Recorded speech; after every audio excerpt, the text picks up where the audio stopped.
Bismillahirrahmanirrahim. Respected teachers and dear students, Assalamu alaikum. I am Waqas Ahmad. Today we will discuss about mathematics grade 5.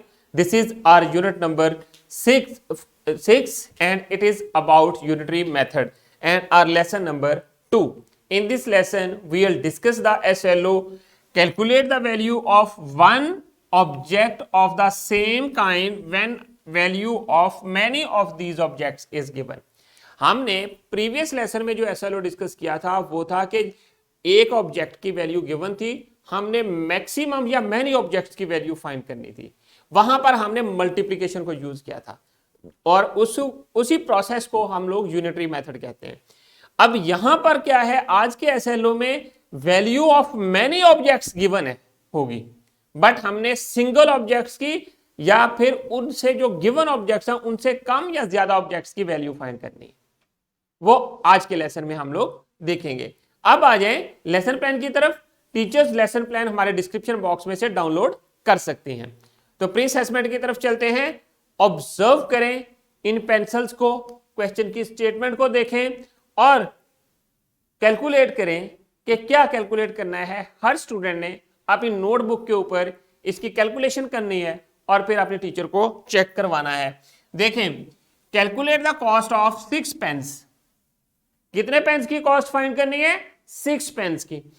And if the cost of 4 pens are given, यहां पर क्या होगा, आपके पास cost of 4 pens given है, 6 pens की find करनी है। उसके लिए क्या करेंगे, उसके लिए पहले आपको पता होना चाहिए कि 1 पेन की कॉस्ट कितनी है और फिर आपने क्या करना है, फाइंड करनी है 6 पेन्स की। थिंक अबाउट इट, कौन से ऑपरेशंस आपने यूज करने हैं वो आप यूज करें। जो ऑपरेटर्स हम लोग यूज करते हैं, हमारे पास 4 ऑपरेटर्स थे जो कि हम लोगों ने इस क्लास में लर्न किए हैं। पहला ऑपरेटर था एडिशन का, दूसरा ऑपरेटर था सब्ट्रैक्शन का और थर्ड ऑपरेटर था हमारे पास multiplication and fourth one was division. अब इन चारों ऑपरेटर्स में से ऑब्जर्व करें, देखें इसमें कौन सा ऑपरेटर यूज होगा और हमारा करेक्ट आंसर आ जाएगा। सो calculate as you want and find the answer. At the end show your notebook to your teacher. अब आ जाएं मेन कीवर्ड्स की तरफ जो कि आज के लेसन में हम लोग डिस्कस करेंगे। देखें, value of many objects is given. हमें जो चीज यहां पर मिलेगी, एग्जांपल के अंदर मैक्सिमम ऑब्जेक्ट्स की वैल्यू गिवन होगी और हमने फाइंड कितने करनी है, उनसे जो गिवन ऑब्जेक्ट्स हैं उनसे ज्यादा या कम ऑब्जेक्ट्स की वैल्यू फाइंड करनी है। तो उसके लिए हम लोग 1 ऑब्जेक्ट की वैल्यू फाइंड करेंगे पहले and then calculate value of a single object and simple division method will be use. यहां पर हमने क्या करना है, सिंपली डिवीजन करनी है। और जब हम लोग हमारे पास 1 ऑब्जेक्ट की वैल्यू गिवन होती थी तो हम लोग मैनी ऑब्जेक्ट्स की वैल्यू फाइंड करने के लिए हमें मल्टीप्लिकेशन यूज करना पड़ती थी, बट यहां पर हम लोग क्या करेंगे, डिवीजन यूज करेंगे। आ जाए रूल्स की तरफ। Calculate the value of one object of the same kind when value of many of the objects is given. If we have many objects with the given value, we can calculate value of a single object by using the division method. Example की तरफ चलते हैं। Example क्या है, ये again word problem है। Word problem को solve करने की मेथोडोलॉजी मैंने आपको बताई हुई है।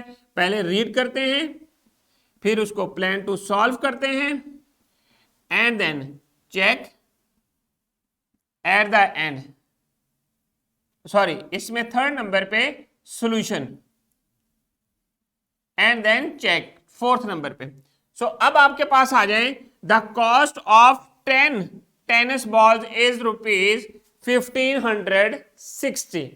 1560 जो रुपीज प्राइस है या कॉस्ट है वो 10 टेनिस बॉल्स की है। सो कैलकुलेट क्या करना है, find out the cost of 1 ball. 1 ball की कॉस्ट फाइंड करने के लिए क्या करेंगे, डिवीजन मेथड। जब आपके पास मैनी ऑब्जेक्ट्स की वैल्यू गिवन हो और आपने 1 ऑब्जेक्ट की फाइंड करनी हो तो आपने क्या करना है, डिवीजन का प्रोसेस करना है, डिवीजन का मेथड अप्लाई करना है। और जब आपके पास 1 ऑब्जेक्ट की वैल्यू गिवन है और मैनी की फाइंड करनी है तो आपने क्या करना है, मल्टीप्लिकेशन करना है। अब आ जाए नेक्स्ट इसके सॉल्यूशन की तरफ। गिवन फैक्ट्स राइट कर लें। गिवन फैक्ट्स कौन से हैं? 10 टेनिस बॉल्स की जो प्राइस है वो कितनी है? 1560। सो 1 टेनिस बॉल की प्राइस कितनी होगी? 1560 डिवाइडेड बाय 10। जब 10 से डिवाइड किया तो हमारे पास जो रिजल्ट आया वो ये आ गया था 156। So cost of 1 tennis ball is ₹156। तो स्टूडेंट्स सेकंड एग्जांपल की तरफ चलते हैं। सेकंड एग्जांपल क्या है? यहां पर मैनी ऑब्जेक्ट्स की वैल्यू गिवन होगी। जो जितने ऑब्जेक्ट्स हैं उनकी जो गिवन वैल्यू है, हमने आगे चल के फाइंड क्या करना है कि जो गिवन ऑब्जेक्ट्स है या तो ज्यादा ऑब्जेक्ट्स होंगे या कम होंगे। उसके लिए क्या करेंगे? उसके लिए भी हमें 1 ऑब्जेक्ट की वैल्यू पहले फाइंड करना होगी, फिर मल्टीप्लिकेशन का प्रोसेस करना पड़ेगा। Name jumps 180 times in 2 minutes. Name जो है वो कितने जंप लगाता है 2 मिनट्स में? 180। And how many times he can jumps in 1 minute? 1 minute में कितने जंप्स लगा देगा, या अगर 5 मिनट्स में कितने जंप्स लगा देगा? उसके लिए हम लोग क्या फाइंड करेंगे? 1 मिनट की वैल्यू, और क्या करेंगे? डिवाइड करेंगे। देखते हैं चल के आगे सॉल्यूशन में। सॉल्यूशन में क्या है? इन 2 मिनट्स 180 जंप्स। 1 मिनट में क्या होंगे? 2 पे डिवाइड कर दें।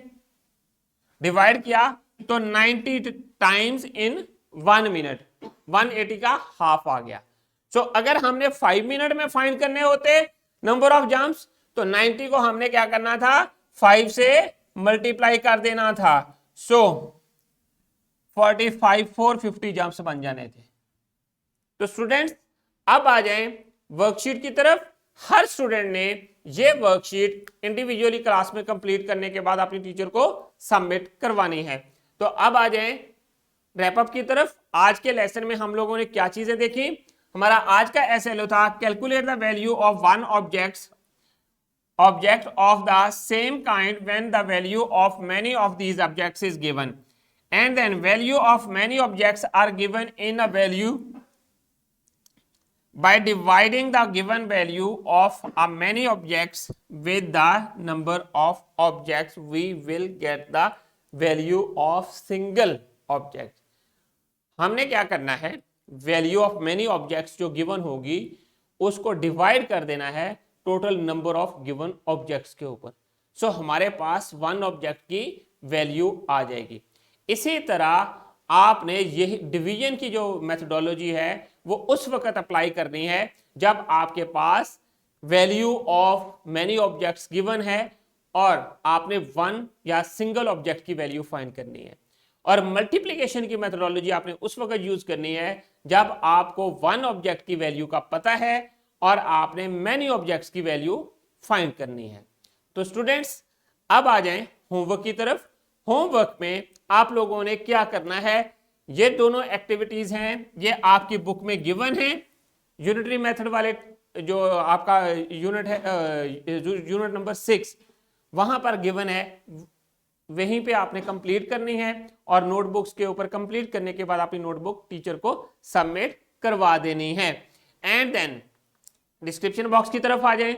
डिस्क्रिप्शन बॉक्स में आप लोगों के लिए लेसन प्लान्स, एक्स्ट्रा एक्टिविटीज और पावर पॉइंट प्रेजेंटेशन अवेलेबल हैं। तो students thank you very much. I hope कि आप लोगों को आज के लेसन की समझ आ गई है। इंशाल्लाह we will see in our next class with new SLO. अल्लाह हाफिज।